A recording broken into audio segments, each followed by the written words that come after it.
여호수아 9장 1절에서 15절까지 우리 한 목소리로 함께 봉독하겠습니다. 이 일 후에 요단 서쪽 산지와 평지와 레바논 앞 대의 연안에 있는 헷 사람과 아모리 사람과 가나안 사람과 브리스 사람과 히위 사람과 여부스 사람의 모든 왕들이 이 일을 듣고 모여서 일심으로 여호수아와 이스라엘에 맞서서 싸우려 하더라. 기브온 주민들이 여호수아가 여리고와 아이에게 행한 일을 듣고 꾀를 내어 사신의 모양을 꾸미되 헤어진 전대와 헤어지고 찢어져서 기운 가죽 포도주 부대를 나귀에 싣고 그 발에는 낡아서 기운 신을 신고 낡은 옷을 입고 다 마르고 곰팡이가 난 떡을 준비하고 그들이 길갈 진영으로 가서 여호수아에게 이르러 그와 이스라엘 사람들에게 이르러 우리는 먼 나라에서 왔나이다.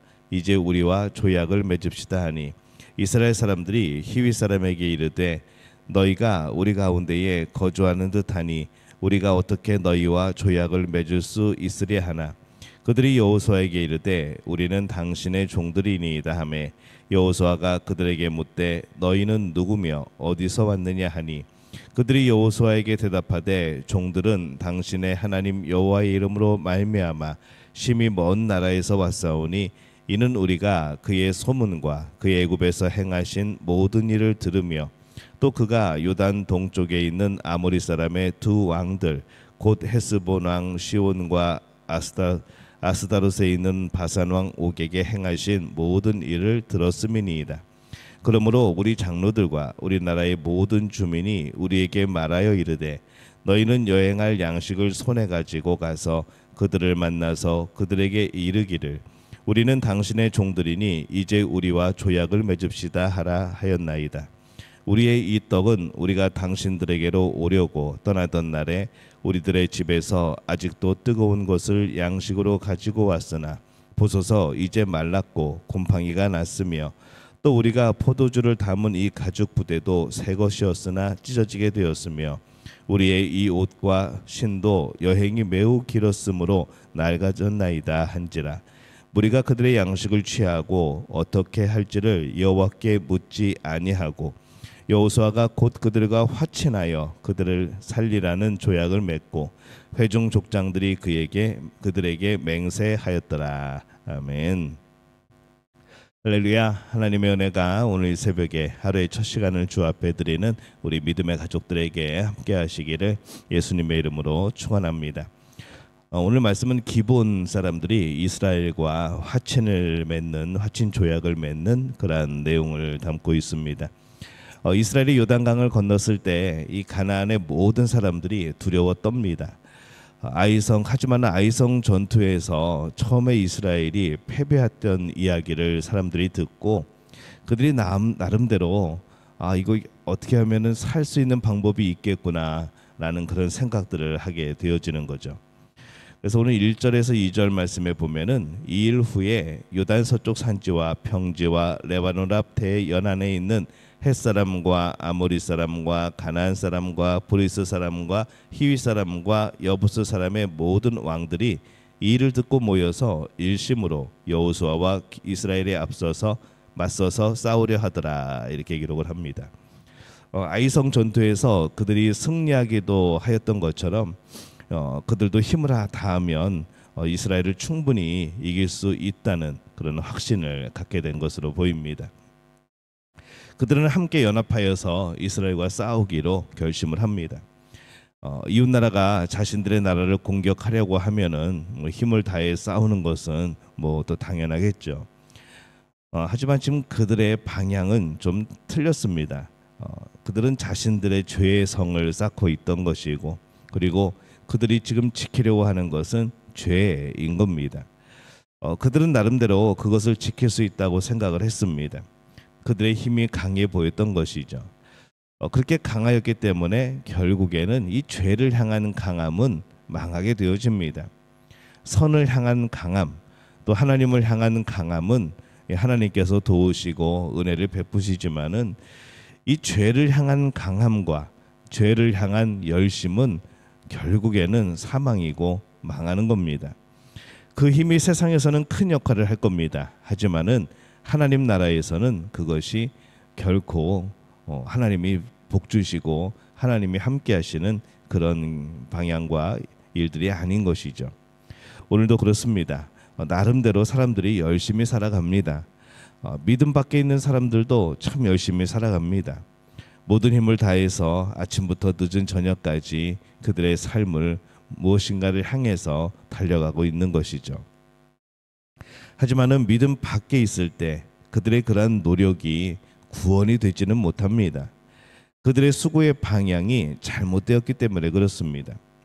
그들은 살면서 힘을 얻기도 합니다. 그래서 그 힘에 위안을 얻고 또 싸워볼 만하다고 또 살아볼 만하다고 그렇게 그들은 또 용기를 내어보는 것이죠. 그래서 이 죄를 향한 발걸음 또 믿음 밖에서의 이 열심과 발걸음은 결국에는 더 무너지게 되어버리는 그런 결과를 얻게 되어집니다. 그들이 의지하였던 작은 힘은 곧 무너지게 될 것이기 때문인 것이죠. 가나안에 살던 사람들이 보았던 힘은 빛이 아니라 어둠이었습니다. 이거 한번 해볼 만 하겠는데 라고 생각하는 그 희망 자체가 희망이 아니고 오히려 절망이었던 것이죠. 가나안의 다른 민족과 달리 이 기브온 사람들은 이스라엘과 화친을 맺을 그런 꾀를 냅니다.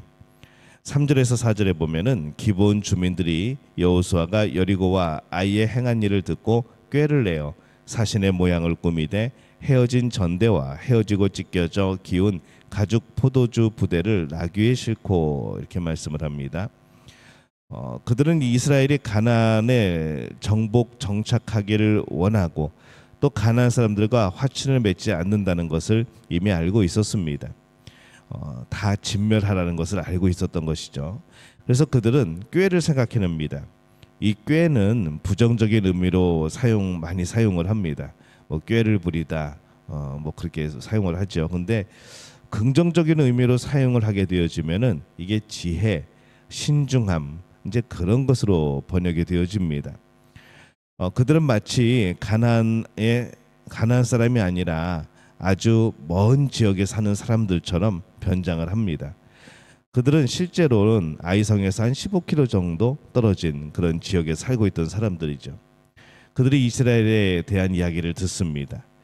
9절과 10절에 보면은 그들이 여호수아에게 대답하되 종들은 당신의 하나님 여호와의 이름으로 말미암아 심히 먼 나라에서 왔사오니 이는 우리가 그의 소문과 그가 애굽에서 행한 모든 일을 들었으며 또 그가 요단 동쪽에 있는 아모리 사람의 두 왕들 곧 헤스본 왕 시온 왕 아스타락과 있는 바산 왕 옥에게 행하신 모든 일을 들었음이니이다. 이렇게 그들이 말을 합니다.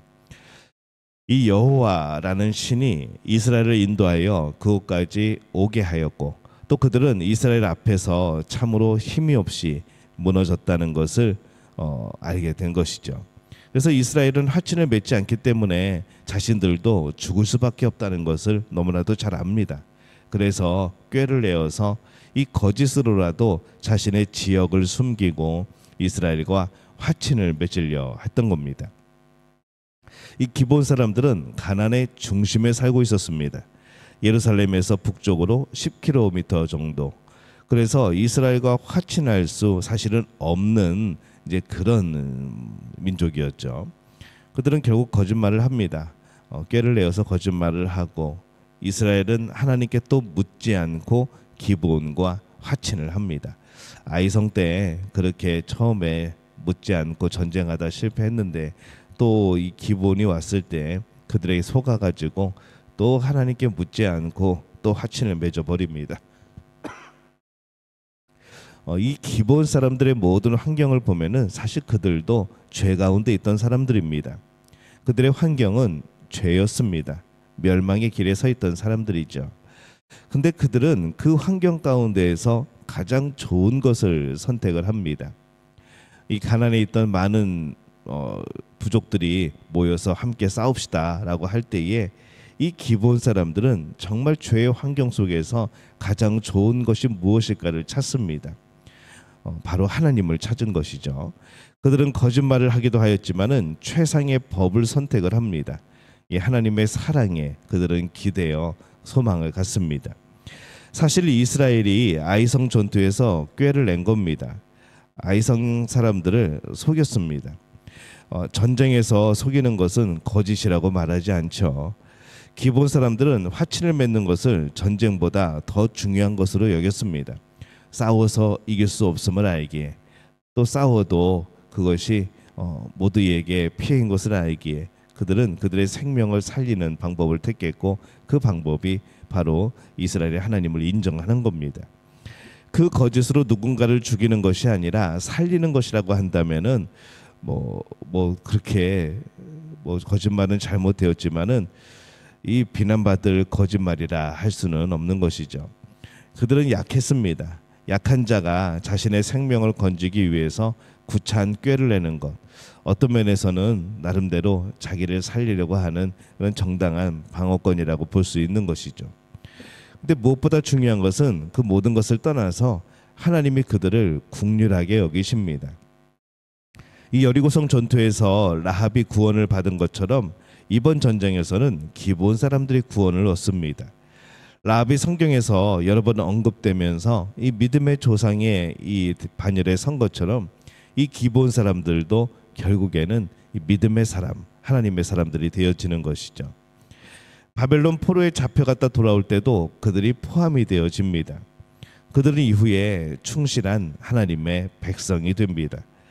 그들의 약함이 오히려 하나님께 엎드린 간구를 하였고, 하나님께서 그들을 구원하셨고, 그들의 약함은 오히려 그들을 옳은 방향을 선택하고 걸어가도록 그렇게 이끌어 준 겁니다. 이 가나안 사람들의 모습을 잠시 우리가 살펴봤습니다. 많은 사람들이 자신의 힘을 의지하였고, 그래서 또 열심히 이스라엘 백성과 싸우려고 하였고, 하나님과 싸우려고 했죠. 그러나 그 속에서 이 기브온 사람들은 자신의 약함을 깨닫고 하나님 앞에 엎드립니다. 그러할 때에 하나님께서 이 기브온 사람들에게 긍휼을 베푸시고 그들을 구원하십니다. 기브온 사람들에게 있어서는 완전히 빛이 보이지 않는 상황입니다. 그러나 그들이 하나님을 의지하였을 때 하나님은 그들을 구원하신 거죠. 그들이 하나님을 안다 하여도 얼마나 알겠고, 그들이 믿음에 대해서 무엇을 알겠습니까? 하지만 그들의 간절한 간구에 하나님이 응답하십니다. 하나님을 찾는 사람에게는 반드시 응답이 있습니다. 하나님을 찾는 사람에게는 언제나 빛이 임합니다. 이 기본 사람들도 하나님을 찾을 때 하나님의 구원이 임했습니다. 오늘날 하나님의 백성이 하나님을 찾을 때 하나님께서 은혜 베풀지 않겠습니까? 하나님 앞에 엎드려서 하나님의 은혜를 구하는 우리가 되어지기를 바랍니다.